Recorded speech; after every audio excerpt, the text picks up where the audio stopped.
Selamat datang di Ilusi saya. Jadi saya akan bahas masalah Israel dan Palestina dan Indonesia lagi. Konflik Israel dan Palestina, ya sudah kita tahu.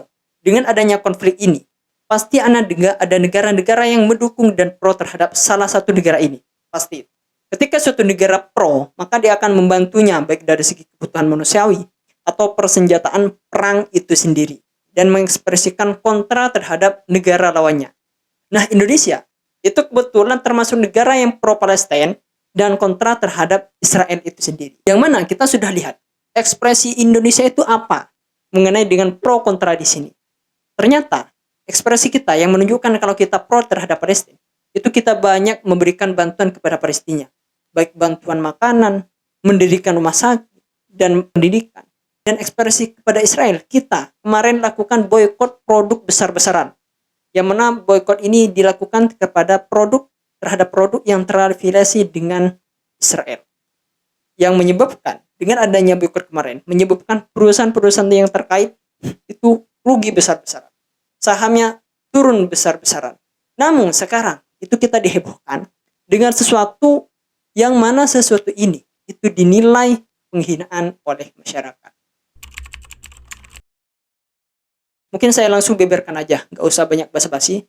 Karena saya itu merupakan salah satu konten kreator yang tidak suka basa-basi. Langsung to the point aja. Makanya kalau lihat video saya, itu durasinya pendek-pendek. Karena saya nggak suka dengan basa-basi gitu. Saya nggak suka. Terkait dengan konflik Israel dan Palestina di sini. Di tengah-tengah terjadinya praktek genosida dari Israel terhadap Palestina.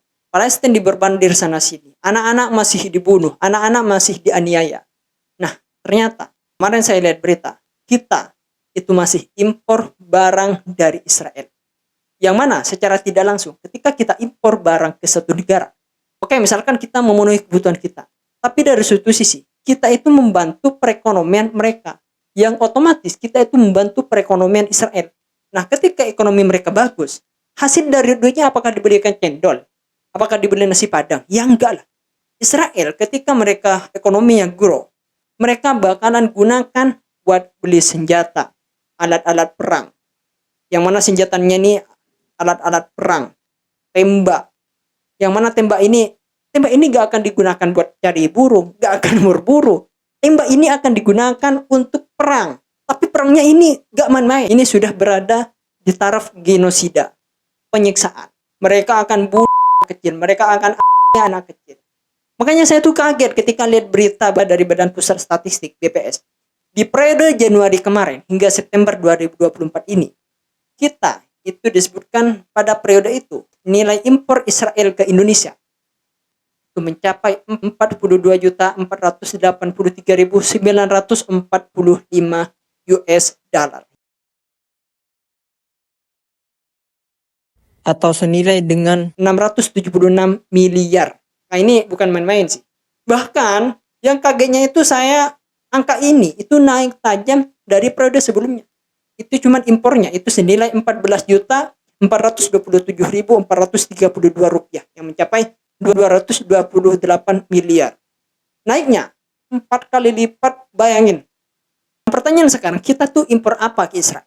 Ternyata kita impor ke Israel itu banyak barang-barang teknologi lainnya, kayak mesin, perlengkapan elektrik serta bagiannya, instrumen optik, fotografi, sinematografi, medis, reaktor nuklir, boiler, mesin dan peralatan mekanik, perkakas dan peralatan dari logam tidak mulia. Wah, banyak sekali dan banyak barang-barang lainnya yang berkaitan dengan teknologi. Dari berita ini, kalian yang mikir mulai kemarin, Israel itu mereka kaya di industri minyak kayak negara Arab lainnya. Kalian salah besar. Kayaknya Israel itu tidak mengandalkan pemasukan negara dari industri minyak, gak kayak negara-negara Arab lainnya. Negara Israel atau Yahudi itu kaya karena mereka terkenal dengan industri manufakturnya yang relatif paling maju sejak 1970-an. Kok bisa? Kok bisa pada saat itu sudah maju? Makanya menurut Broadcasting Corporation, BBC, majunya industri di Israel itu tidak lepas dari banyaknya tenaga ahli yang pada saat itu melakukan eksodus dari negara-negara Eropa selama Perang Dunia Kedua. Yang mana pada saat itu orang-orang itu pindah, kebanyakan itu para ahli ke Israel. Nah, mulai pada saat itu teknologi di sana Industri manufaktur di sana maju sekali, sangat maju sekali. Makanya Israel kaya, mereka manufakturnya sangat bagus sekali. Itu merupakan salah satu pendapatan Israel ya. Di samping itu, Israel itu juga memiliki pendapatan dari industri mineralnya. Yang mana mineralnya ini yaitu berupa berlian. Israel merupakan salah satu negara dengan eksportir berlian terbesar. Tapi anehnya ya, meskipun Israel mendapatkan titel eksportir berlian terbesar, Israel ini bukan penghasil berlian. Ini kok bisa? Kok bisa mendapatkan titel, tapi bukan negara penghasil berlian? Kok bisa ya? Makanya saya itu akan bahas nanti di video lainnya, video khusus, karena mungkin ini kepanjangan ya. Dan mungkin kurang relevan kalau dibahas sekarang. Itu merupakan salah satu pendapatan terbesarnya mereka juga. Di samping dari kedua sumber pendapatan besar ini, Israel juga mendapatkan sokongan dari sekutu dekatnya, yaitu Amerika Serikat. Israel itu ditelaporkan telah menerima sekitar 263 miliar US dollar, bayangin, atau setara dengan 4.268 triliun sejak 1946 hingga 2023 kemarin dari Washington DC. Wah, itu jumlahnya sangat besar. Dari semua ini ya, ini merupakan sumber utama pendapatan Israel yang membuat Israel tetap kuat meskipun konfliknya udah sangat lama. Ingat ya, daya untuk perang itu bukan hanya 1 triliun, 2 triliun, seratusan triliun, bayangin. Makanya mereka bisa bertahan sampai ini, itu sangat hebat sekali. Berarti mereka udah merupakan negara yang sangat kaya sekali. Indonesia itu merupakan salah satu negara yang basicnya gak mau ikut campur konflik manapun. Baik konflik Israel dan Palestina, konflik Rusia sama Ukraina, dan yang lain. Makanya Pak Prabowo kemarin itu membuat statement yang sangat bagus sekali. Statementnya gini. 1000 kawan terlalu sedikit, 1 lawan terlalu banyak. 1000 friends too few, 1 enemy too many. Jadi artinya berusaha untuk perbaiki hubunganmu. Dari statement ini menunjukkan kalau kita itu gak mau nyari masalah gitu, gak mau ikut campur secara langsung ya, gak mau ikut campur secara langsung terkait dengan konflik di negara manapun. Namun khusus Israel dan Palestina itu kita mungkin agak mendukung dan pro kontra sedikit lah. Tapi setidaknya kita harus melakukan yang secara tidak langsung membantu Palestina ini sendiri. Karena ini sudah menjadi statement Indonesia udah mulai dulu.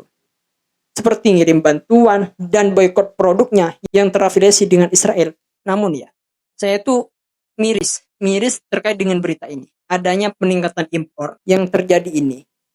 Yang mana menurut saya pribadi, ini itu secara tidak langsung merupakan penghinaan. Dan gak sejalan dengan upaya masyarakat kita yang mulai kemarin sudah kompak untuk boikot produk pro-Israel. Dan diplomasi Indonesia kemarin, di mana di bawahnya sudah kompak, malah yang di atas yang di masalah. Jadi saya itu sangat berharap kepada Menteri Perdagangan dan lembaga yang terkait, khususnya kepada Pak Presiden, untuk menindaklanjuti, bahkan kalau bisa mengenai impor ini, hubungan perdagangan kita antara Israel dan Indonesia, kalau bisa. Karena di situ merupakan salah satu ekspresi kita. Salah satu ekspresi kita kalau kita emang pro Palestina dan kontra Israel. Eksklusif.